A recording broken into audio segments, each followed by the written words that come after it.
Hello mga kangekngok. I want to share a personal story, one that broke me for a while but also led me to where I am now. One day I was teaching a class that touched on gender equality and the LGBTQ plus community, part of a lesson meant to open minds and encourage compassion. Then a student suddenly raised his hand and said in a harsh, sarcastic tone, "Why are we even learning this?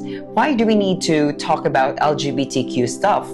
It wasn't just a question, it was confrontational.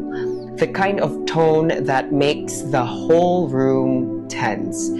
I answered calmly, explaining the importance of inclusion and why Pride Month exists, not just for celebration, but as a reminder of the struggles faced by the LGBTQ plus community.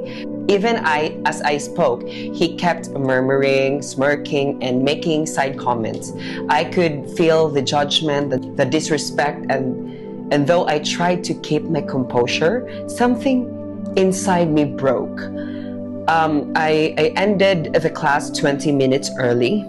I walked straight to the library, sat on a quiet corner, and cried. Not because I was weak, but because I was tired. Tired of having to defend not just the lesson, but the value of people like me. A colleague, a British teacher, found me there. He didn't bombard me with questions. He just asked, "Are you okay?" And when I couldn't answer, he simply sat beside me. In that small act, I felt seen. A week later, I submitted my resignation letter, not because I stopped loving teaching, but because I had to protect my peace. I needed time to heal. But here's the part I want to highlight the most. Today, I'm back in the classroom and different school, and I am still loving it. I found a place where I can teach with passion again, where I feel more respected, where I don't have to carry the same weight of fear and silence. That experience taught me a lot. And I'll admit something that might be controversial. I don't think students should be forced to learn about LGBTQ topics in a formal classroom setting if they are not ready for it. Here's why. Education should be a space where every student feels comfortable, safe, and ready to engage with the material. Forcing a topic like LGBTQ plus lessons onto students who are not prepared for or who come from different cultural or familial background that may not align with those things can create more tension and misunderstanding. It could even cause students to react negatively or disrespectfully, just as I experienced in the class.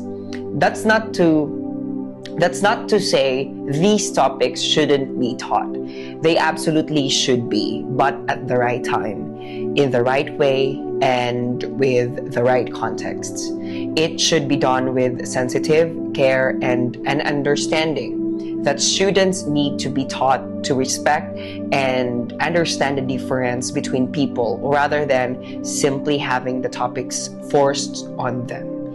The experience left me a scar, yes, but it didn't stop me from being who I am or doing what I was meant to do.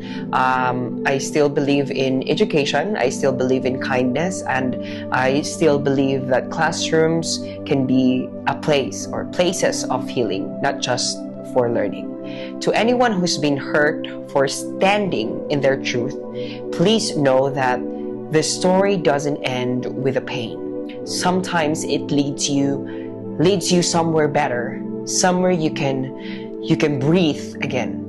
This is my story, and I'm still writing it, one lesson at a time. This is Neil. Ug dili na ko magdugay. Sawadee ka.